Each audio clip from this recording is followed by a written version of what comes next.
Siaran radio ini bikin Indonesia gagal dijajah kembali. Setelah agresi militer Belanda yang kedua, tanggal 19 Desember tahun 1948, Belanda memang berhasil menduduki pusat pemerintahan Republik Indonesia di Yogyakarta, termasuk menawan para pemimpin republik. Namun, Belanda tidak berhasil menguasai seluruh wilayah Indonesia, salah satunya adalah Aceh. Aceh tetap menjadi kantong kuat perjuangan republik. Belanda kesulitan menembus wilayah ini karena perlawanan rakyat dan medan geografis yang sulit.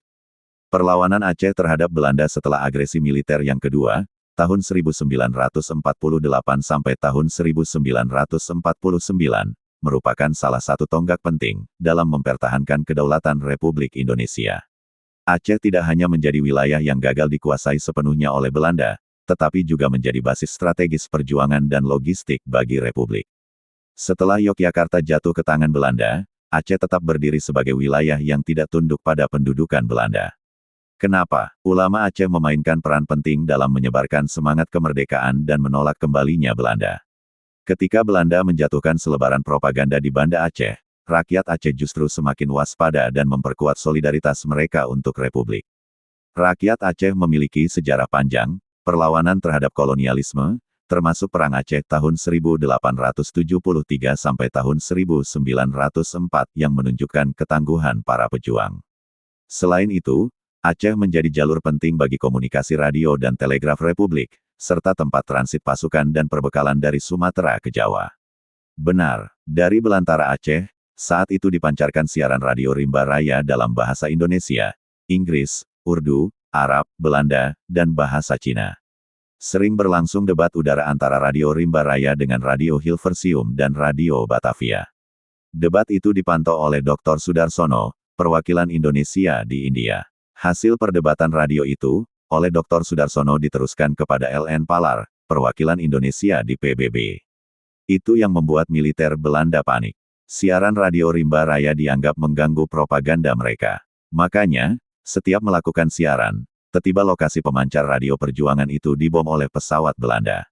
Akibatnya, para pejuang Aceh terpaksa memindahkan perangkat radio dari hutan Krung Simpo, di wilayah Birun.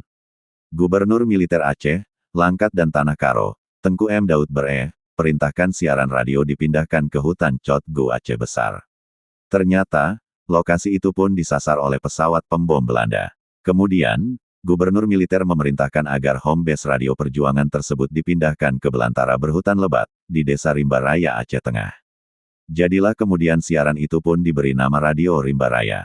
Di belantara berhutan lebat itu, seorang pejuang duduk mengoperasikan radio besar, mengenakan peci dan headphone, fokus pada pengaturan frekuensi.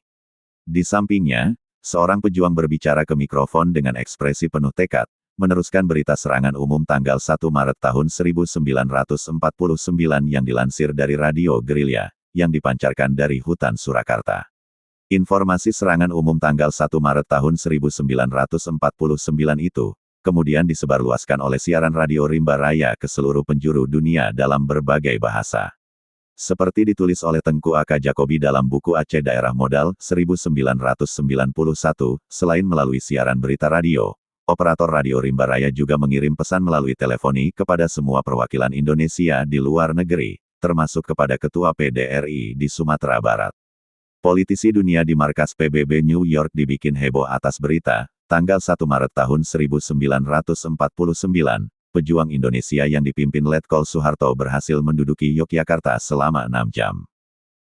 Berita itu viral. Terbantahlah siaran isapan jempol dan propaganda Belanda melalui siaran radio Batavia dan Hilversum. Kedua radio itu sebelumnya menyiarkan, perjuangan Indonesia sudah lumpuh, dan para pemimpinnya sudah ditangkap. Kemudian, Dewan Keamanan PBB bersidang, melahirkan satu keputusan politik, mendorong kedua belah pihak duduk di meja perundingan, sampai pada satu persetujuan yang dikenal dengan nama Rumroyen Statements, berisi kesepakatan gencatan senjata. Langkah berikutnya, mereka hadir dalam konferensi meja bundar, KMB, di Den Haag. Isi konferensi itu, penyerahan kedaulatan penuh kepada negara Indonesia Serikat. Dari siaran sebuah radio bermarkas di belantara berhutan lebat, selamatlah wilayah Indonesia dari agresi militer Belanda yang kedua.